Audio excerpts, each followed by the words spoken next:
শুরুতেই আপনার কাছে জানতে চাইবো, কেন এটাকে সাইলেন্ট ইঞ্জিন বলা হয় এবং আমাদের শরীরে আসলে এটার কাজ কি? ধন্যবাদ।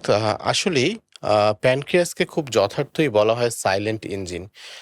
এটা যেমন আমরা যেমন গাড়িতে যখন ইঞ্জিনটা নীরবে কাজ করে যায়, আমরা যেমন বুঝতে পারি না, ঠিক আমাদের শরীরে এভাবে প্যানক্রিয়াস যখন নীরবে কাজ করে যাচ্ছে, আমরা তার উপস্থিতি টের পাই না। কিন্তু যখন কোনো সমস্যা দেখা যায়, তখন দেখা যায় এটা একটা বিরাট আকারে আমাদের সামনে উপস্থিত হয়। তাই এটাকে আমরা বলে থাকি সাইলেন্ট ইঞ্জিন। আমাদের পেটের বেশ গভীরে এই অঙ্গটি আ আ থাকেন। পেটের ঠিক পাকস্থলীর পেছনে। তাই এটা আমরা সাধারণত ওরকম দেখতেও পাই না বা অনুভবও করতে পারি না। কিন্তু খুব নীরবে আমাদের আ দেহের ইম্পোর্টেন্ট দুটো কাজ করে যাচ্ছে। একটি যেমন হলো আ ডাইজেস্টিভ ফাংশন ওর। যেজন্য ওকে বলা হয় এটা ওকে ডাইজেস্টিভ ইঞ্জিন। আমাদের শর্করা, আমিষ এবং ফ্যাট অ্যা ডাইজেশন এবং অ্যাবজর্পশন এর ক্ষেত্রে এই প্যানক্রিয়াস থেকে যে এনজাইমগুলো সিক্রেট হয়, এগুলো গুরুত্বপূর্ণ ভূমিকা পালন করে।